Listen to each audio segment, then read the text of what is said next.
ಪುನೀತ್ ಕಣ್ಣಿಗೆ ಕಾಣದ ದೇವರು ಅಂತ ಹೇಳ್ಬೋದು. ನಿನ್ನನು ಪಡೆದ ನಾವು ಪುನೀತ ಬಾಳು ನಗು ನಗುತ್ತಾ.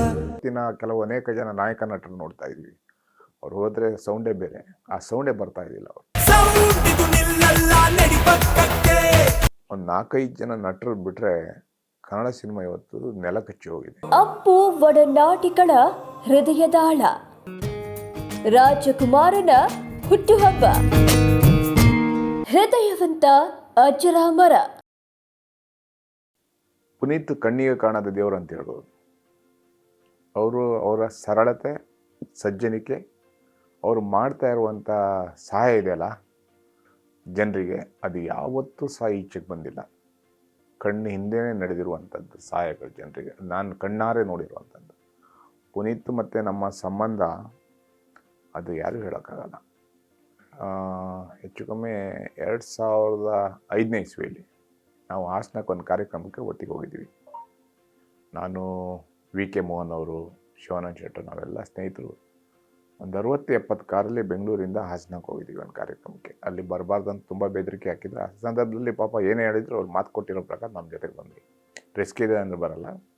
ಬಂದರು. ರಾತ್ರಿ 12 ಗಂಟೆ ಅದು ಊಟ ಸಿಗಲ್ಲ, ಒಂದು ದಾಬಕ್ಕೆ ಹೋದ್ರಿ, ಎಲ್ಲ ಒಟ್ಟಿಗೆ ಊಟ ಮಾಡಿದ್ವಿ. ಏನು ಊಟ ಸಿಗುತ್ತೋ ಏನು ಸಿಗುತ್ತೋ ಅದು ತಿಳ್ಕೊಂಡು ಈಚೆ ಬಂದ್ವಿ. ಅದಾದಮೇಲೆ ಅನೇಕ ಸಂದರ್ಭದಲ್ಲಿ ಒಟ್ಟಿಗೆ ಆಗ್ತಾಯಿದ್ದೀವಿ. ಅವರ ಜಾಸ್ತಿ ಪ್ರೀತಿಯಾಗಿರೋದು ನಮ್ಮ ಪಾರ್ಕ್ ಮೇಕ್ರಿ ಸರ್ಕಲ್ ಹತ್ರ ಮೇಲ್ಗಡೆ ಏನು ಪಾರ್ಕ್ ಅಂತಾರೆ ಅದಕ್ಕೆ, ರಮಣಶ್ರೀ ಪಾರ್ಕ್.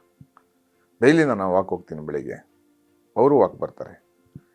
ಅವರು ವಾಕ್ ಬರ್ತಾರಂದರೆ ಅವರಿಗೂ ನನಗೊಂದು 2 ವರ್ಷ ಡಿಫ್ರೆನ್ಸ್ ಇರ್ಬೋದು, ನನಗಿಂತ 2 ವರ್ಷ ಚಿಕ್ಕವ್ರು ಇರ್ಬೋದು ನನ್ನ ಐಡಿಯಾ ಅವರು. ಆದರೆ ಅವ್ರು ಎಷ್ಟೇ ಹೊತ್ತಾಗಲಿ, 10 ಗಂಟೆಗಾಗಲಿ 11 ಗಂಟೆಗಾಗಲಿ ರನ್ ಮಾಡ್ತಾನೆ ಇರ್ತಾರೆ. ಎನರ್ಜಿ ನೋಡಿದರೆ ನಾವು ವಾಕ್ ಮಾಡ್ಬೇಕನ್ಸುತ್ತೆ, ರನ್ ಮಾಡ್ಬೇಕನ್ಸುತ್ತೆ. ಅವ್ರು ನೋಡ್ಕೊಂಡು ನಮ್ಗೆ ಯಾಕಾಗಲ್ಲ ಅಂತೇಳಿ ನಾನಾರು ಒಂದು ರೋಡ್ ಓಡ್ತಿದ್ದೆ. ಅವರು ಮತ್ತು ಅವ್ರ ಶ್ರೀಮತಿಯವರು ಬರ್ತಾಯಿದ್ರು ವಾಕಿಂಗ್. ಆ ಕೋವಿಡ್ ಟೈಮಲ್ಲಿ ಬೆಳಿಗ್ಗೆ ಅಲ್ಲಿ ಆ ಪಾರ್ಕ್ ಕಾಯೋ ವಾಚ್ಮ್ಯಾನ್ ಮಕ್ಕಳಿಗೆ ಅವ್ರ ಸ್ಕೂಲ್ ರಜೆ ಇದೆ ಅಂತೇಳಿ ಅವರಿಗೆ ಮೆತ್ತಗೆ ಹೋಗಿ ಹಣ ಕೊಟ್ಟರು.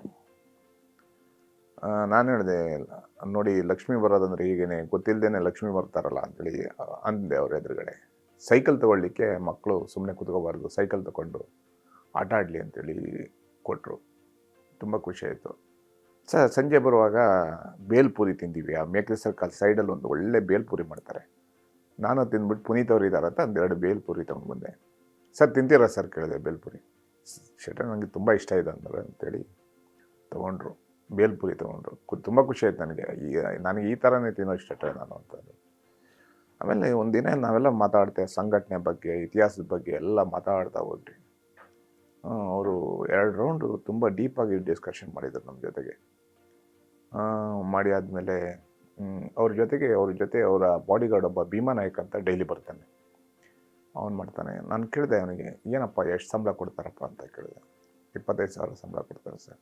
ಊಟ, ಕಾಫಿ, ತಿಂಡಿ, ಮಕ್ಕಳ ಸ್ಕೂಲು ಎಲ್ಲ ಅವರೇ ನೋಡ್ಕೊತಾರೆ. ಅವ್ರ ಮನೆಯಲ್ಲಿ ಊಟ ಮಾಡುವಾಗ ಎಷ್ಟು ಜನ ಕೆಲಸ ಮಾಡ್ತಾರೋ ಮನೆಯವ್ರ ಥರನೇ, ಅವ್ರು ಬೇರೆ ಥರ ಅವ್ರು ಟ್ರೀಟ್ ಮಾಡಲ್ಲ. ಮನೆ ಮಕ್ಕಳ ಥರನೇ ಅವ್ರ ಮನೆಯಲ್ಲೆಲ್ಲ ಅವ್ರ ಫ್ಯಾಮಿಲಿ ಮೆಂಬರ್ಸೇ, ಅದೇ ಪ್ರೀತಿ ಕೊಡ್ತಾಯಿದ್ರು ಅವರು. ಅದಾದಮೇಲೆ ಇನ್ನೇನಪ್ಪ ಅಂತ ಕೇಳಿದರೆ, ಯಾರು ಸ್ಕೂಲ್ ಫೀಸಿಗೆ ಬಂದರೆ ಅವರು ಡೈರೆಕ್ಟಾಗಿ ಯಾರಿಗೂ ಹಣ ಕೊಡಲ್ಲ, ಸೀದಾ ಸ್ಕೂಲ್ಗೆ ಅವ್ರ ಅಕೌಂಟಿಂದ ಹೋಗ್ತಾಯಿತ್ತು. ಹಾಸ್ಪಿಟ್ಲ್ ಕೇಸ್ ಅಂತ ಬಂದರೆ ಎಷ್ಟೇ ಲಕ್ಷ ಆಗಲಿ ಹಾಸ್ಪಿಟ್ಲಿಗೆ ಕೊಡ್ತಾಯಿದ್ದು, ಕಡಿದೆ ಯಾರ ಕೈಗೂ ಕಾಸು ಕೊಡ್ತಾಯಿದ್ದಿಲ್ಲ. ಅದು ಗೊತ್ತಾಗದೆ ನಡೀತೀವಿ, ಯಾರಿಗೆ ಹೇಳಬಾರ್ದು. ಮತ್ತು ಇದು ನನಗೆ ಗೊತ್ತಿರುವಂಥದ್ದು ಅನೇಕ ಸತ್ಯಗಳು. ಮತ್ತು PRK ಅವ್ರ ಪ್ರೊಡಕ್ಷನಿಂದ ಸಿನಿಮಾ ಮಾಡ್ತಾಯಿದ್ರು ಆವಾಗ. ನನ್ನ ಮಗನ ಸಿನಿಮಾಕ್ಕೆ ಹಾಕೋಬೇಕು ಅಂಥೇಳಿ ಅವ್ರಿಗೆ ತುಂಬ ಆಸೆ ಇತ್ತು. ಅದರಿಂದ ಅವರು ಒಂದು ಸಿನಿಮಾ ಮಾಡಬೇಕು ನನ್ನ ಮಗನ ಅನ್ನೋವಂಥದ್ದು ಆಸೆ ಇತ್ತು. ನಾವು ಧೂಮ್ ಅಗೈನ್ ಅಂತ ಒಂದು ಬ್ಯಾನರಲ್ಲಿ ಸಿನಿಮಾ ಮಾಡಬೇಕಂತ ಹೊರಟ ನಮ್ಮವ್ರು ಯಾರೋ ಒಬ್ಬರು. ಆವಾಗ ನಾವು ಅವ್ರನ್ನ ಕರೆದಿವಿ. ಅವರು ಅದರಲ್ಲಿ ಬಂದು ಆ ಧೂಮ್ ಅಗೈನ್ ಟ್ರೀಸರ್ ರಿಲೀಸ್ ಮಾಡಿ ನಮ್ಮ ಜೊತೆಗೆಲ್ಲ ಇದ್ರಲ್ವ, ಯಾವಾಗಲೂ ನಮಗೊಂದು ಶಕ್ತಿ ಆಗ್ತಿದ್ರು ಅವರು ಕರ್ನಾಟಕಕ್ಕೆ. ಅವ್ರ ತಂದೆ ಇದ್ದಾರೆ ರಾಜ್ಕುಮಾರ್ ಅವರು. ಈ ಥಿಯೇಟ್ರಲ್ಲಿ 7 ವಾರ ಪರಭಾಷೆ ಚಿತ್ರಗಳು 7 ವಾರಗಳ ನಂತರ ಬರಬೇಕಂತ ಒಂದು ಕಾನೂನು ಮಾಡಬೇಕಂತ ನಾವೆಲ್ಲ ಒತ್ತಾಯ ಮಾಡಿ ಕಾವೇರಿ ಥಿಯೇಟ್ರ್ ಎದುರುಗಡೆ ಸಿಮೆಂಟ್ ಇಟ್ಕೊಂಡ್ರಿ.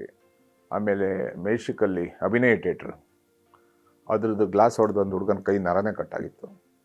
ಆ ಸಂದರ್ಭದಲ್ಲಿ ಅವರ ಅಪ್ಪ ವಿಧಾನಸೌಧದ ಹತ್ರ ಬಂದ ರ್ಯಾಲಿಗೆ ಬಂದುಬಿಟ್ಟು ದೊಡ್ಡ ಸಪೋರ್ಟ್ ಮಾಡಿದರು ಚಿತ್ರರಂಗಕ್ಕೆ, ಕನ್ನಡ ಹೋರಾಟಗಾರರಿಗೆ. ಆ ನಾಯಕತ್ವ, ಅದರ ಗುಣಗಳೆಲ್ಲ ಇವ್ರ ಹತ್ರನೂ ಇತ್ತು. ಕನ್ನಡ ಹೋರಾಟ ಹಿಂಗಿರಬೇಕು, ಹೀಗೆ ಮಾಡಬೇಕು ಅನ್ನುವಂಥದ್ದೆಲ್ಲ ಇತ್ತು. ಮತ್ತು ಬಡವರಿಗೆ ಸಹಾಯ ಮಾಡೋದ್ರಲ್ಲಿ ಎತ್ತಿದ ಕೈ. ಪುನೀತ್ ಅಂತವರು ನೂರಾರು ಜನ ಹುಟ್ಟು ಬರಬೇಕು. ಇನ್ನು ಆ ಸರಳತೆ, ಎಲ್ಲೇ ಊಟಕ್ಕೆ ಹೋದರೂ ಅವ್ರದ್ದು ಆ ಗಲಾಟೆ. ಇವತ್ತಿನ ಕೆಲವು ಅನೇಕ ಜನ ನಾಯಕ ನಟರು ನೋಡ್ತಾ ಇದ್ವಿ, ಅವ್ರು ಹೋದರೆ ಸೌಂಡೇ ಬೇರೆ, ಆ ಸೌಂಡೇ ಬರ್ತಾ ಇದ್ದಿಲ್ಲ. ಅವರು ಎಲ್ಲೋಗಿ ಊಟ ಮಾಡಿದರೆ ಊಟ ಮಾಡಿ ಬಂದಿದ್ದಷ್ಟೇ ಗೊತ್ತು. ಸೈಕಲ್ ರೇಸಿಂಗ್ ಹುಚ್ಚಿತ್ತು ಅವ್ರಿಗೆ, ವಾರದಲ್ಲಿ ಒಂದಿನ ಸೈಕಲ್ ರೇಸ್ ಮಾಡೋರು, ಗೊತ್ತಾಗ್ತಿದ್ದಿಲ್ಲ ಅವರೇ ಅಂತ ಹಾಕ್ಕೊಂಡು ಹೊಡಿತಾನೆ ಇರೋರು. ಆಮೇಲೆ ಎಲ್ಲ ಕಾರ್ಯಕ್ರಮಗಳಲ್ಲಿ ಸಿಕ್ಕೋರು. ಒಂದು ಅದ್ಭುತವಾದಂಥ ವ್ಯಕ್ತಿತ್ವವನ್ನು ನಾವು ಕರ್ನಾಟಕದಲ್ಲಿ ಮರೆಯಲಾರದ ಮಾಣಿಕ್ಯ. ಪುನೀತ್ ಥರ ಎಷ್ಟು ಬೇಗ ಎಷ್ಟೇ ಹೆಸರು ಮಾಡಿದ್ರು ಭಗವಂತ ಅದು ಹೆಂಗೆ ಕರ್ಸ್ಕೊಂಡು ಗೊತ್ತಿಲ್ಲ. ಬಟ್ ಕರ್ನಾಟಕಕ್ಕೆ ಮತ್ತು ಅವರ ಸ್ನೇಹಿತರಿಗೆ, ಅವರ ಅಭಿಮಾನಿಗಳಿಗೆ ತುಂಬಲಾರದ ನಷ್ಟ ಪುನೀತ್. ಅದನ್ನು ಅವರ ಶ್ರೀಮತಿಯವರಿಗೆ ಆ ಶಕ್ತಿಯನ್ನು ನೀಡಿದ್ದಾರೆ ಅನಿಸುತ್ತೆ. ಅವ್ರನ್ನ ವಿಭಾಗಿಸ್ತಾ ಇದ್ದಾರೆ. ಖುಷಿಯಾಗುತ್ತೆ ಅವ್ರ ಮಕ್ಕಳಿಗೆ ಮತ್ತು ಅವರ ಕುಟುಂಬಕ್ಕೆ. ಕುಟುಂಬ ಯಾವಾಗಲೂ ಚೆನ್ನಾಗಿರಬೇಕು. ನಾನು ನಮ್ಮ ಆಫೀಸಲ್ಲಿ ಇದೇ ಥರ ಎಂಟ್ರಿ ಮಾಡ್ತಾಯಿದ್ರು ಯಾರೋ. ಏಕಾಏಕಿ ಈ ಥರ ಪುನೀತ್ ಅವ್ರಿಗೆ ಹಾರ್ಟ್ ಅಟ್ಯಾಕ್ ಆಯ್ತಂತ ಮಾಹಿತಿ ಸಿಕ್ತು. ಆ ಮೈಕ್ ಎಲ್ಲ ಕಿತ್ತಾಕಿದ್ದು ಗೊತ್ತಿಲ್ಲ, ಸ್ಟನ್ ಆಗಿದ್ದು ಗೊತ್ತಿಲ್ಲ. ಸೀದಾ ವಿಕ್ರಮ್ ಹಾಸ್ಪಿಟ್ಲಿಗೆ ಓಡಿದವ್ರು ಒಳಗಡೆ ಹೋದರೆ ನೋಡೋಕ್ಕೆ ಆಗಿಲ್ಲ ಆ ಸೀನ್ಗಳನ್ನ. ಆ ಸೀನ್ ಇವತ್ತು ಸಹ ಕಣ್ಮುಂದೆ ಇರುತ್ತೆ. ಅದು ನೆನೆಸ್ಕೊಳ್ಳೋಕ್ಕಾಗಲ್ಲ. ಇವತ್ತು ಸಹ ಪುನೀತ್ ಅವರು ಇಲ್ಲ ಅಂತ ನಮ್ಗೆ ಅದು ನೆನೆಸ್ಕೊಳ್ಳೋಕ್ಕಾಗಲ್ಲ. ಎಲ್ಲ ರಾಜ್ಕುಮಾರ್ ಅವರು ಕನ್ನಡ ಸಿನಿಮಾ ಬಿಟ್ಟು ಬೇರೆ ಸಿನಿಮಾ ಮಾಡಿಲ್ಲ. ಪುನೀತ್ ಅವರು ಅವರ ಸಿನಿಮಾ ಯಾವಾಗಲೂ ಅದು ರಿಲೀಸ್ ಆಗಬೇಕಾಗತ್ತೆ. ವರ್ಷ ರಿಲೀಸ್ ಆಗಬೇಕು. 6 ತಿಂಗಳಿಗೆ ಒಂದು ಯಾವುದೋ ಹಳೆ ಸಿನಿಮಾ ರಿಲೀಸ್ ಆಗಬೇಕಾಗತ್ತೆ. ಅಭಿಮಾನಿಗಳು ಅದನ್ನ ಕಾತರವಾಗಿ ಕಾಯ್ತಾ ಇರ್ತಾರೆ. ಇವತ್ತು ಕನ್ನಡಕ್ಕೆ ಒಂದು 4-5 ಜನ ನಟರು ಬಿಟ್ಟರೆ ಕನ್ನಡ ಸಿನಿಮಾ ಇವತ್ತು ನೆಲ ಕಚ್ಚಿ ಹೋಗಿದೆ.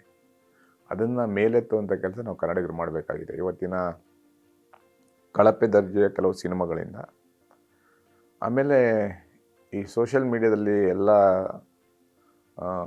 ಸಮಯವನ್ನು ಕಳೀಲಿಕ್ಕೆ ಅವಕಾಶಗಳಿರೋದ್ರಿಂದ ಥಿಯೇಟ್ರಿಗೆ ಹೋಗೋರ ಸಂಖ್ಯೆ ಕಮ್ಮಿ ಇದೆ.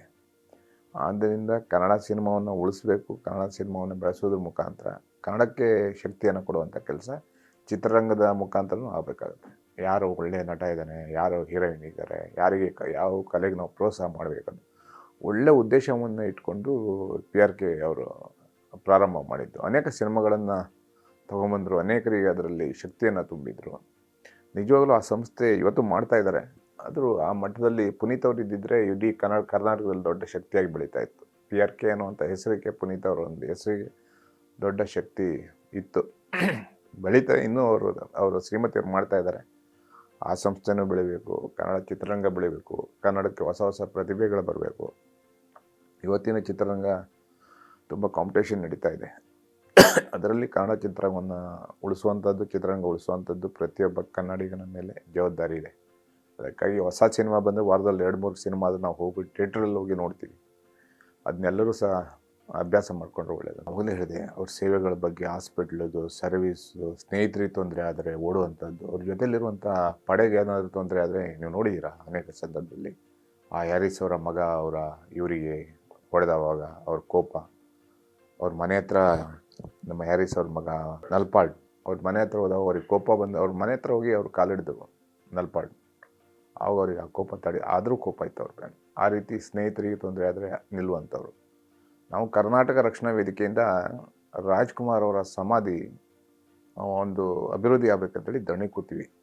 ಆ ಸಂದರ್ಭದಲ್ಲಿ 4-5-6 ದಿನ ಉಪವಾಸ ಸತ್ಯಾಗ್ರಹ ಮಾಡಿದ್ವಿ. ಆವಾಗ ಅವರ ಕುಟುಂಬ ಎಲ್ಲ ಬಂದಿದ್ರು. ಅದಕ್ಕೆ ಅದೊಂದು ಮರೆಯಲಾರದ ಸಂದರ್ಭ. ಇವತ್ತು ಆ ಸ್ಮಾರಕ ಅದ್ಭುತವಾಗಿ ಕಾಣ್ತಾ ಇದೆ.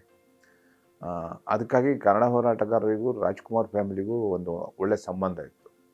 ಆದ್ದರಿಂದ ಕನ್ನಡ ಹೋರಾಟಗಾರರು ಎಲ್ಲರೂ ರಾಜ್ಕುಮಾರ್ ಅವ್ರನ್ನ ಆದೇಶವನ್ನು ಪಾಲಿಸ್ತಾ ಇದ್ರು.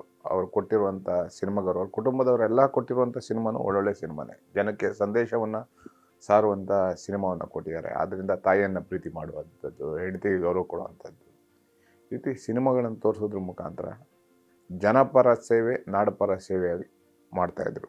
ನಂದಿನಿ ಬ್ರ್ಯಾಂಡ್ಗೆ ಹಣ ತಗೊಂಡಿದ್ದೇನೆ, ರೆಮಿಡೇಷನ್ ತೊಗೊಂಡಿದ್ದೇನೆ, ನಂದಿನಿ ನಮ್ಮ ಹಾಲು ಉತ್ಪನ್ನ ಜಾಸ್ತಿ ಆಗಬೇಕಂತೇಳಿ ಈ ಥರ.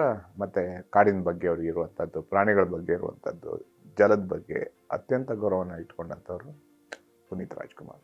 ನಾನು ಪುನೀತ್ ಅವರ ಎಲ್ಲ ಸಿನಿಮಾವನ್ನು ನೋಡ್ತಿದ್ದೆ, ಅವು ಇವು ಅನ್ನೋದಲ್ಲ, ನನಗೆ ಎಲ್ಲ ಸಿನಿಮಾನೂ ಇಷ್ಟ. ಫಸ್ಟ್ ಪುನೀತ್ ಅಂದರೆ ಇಷ್ಟ, ಅವ್ರ ಸಿನಿಮಾ ಎಲ್ಲ ಇಷ್ಟ, ಕನ್ನಡ ಸಿನಿಮಾನು ಎಲ್ಲವನ್ನು ನಾವು ಪ್ರೀತಿ ಮಾಡ್ತಾಯಿದ್ವಿ.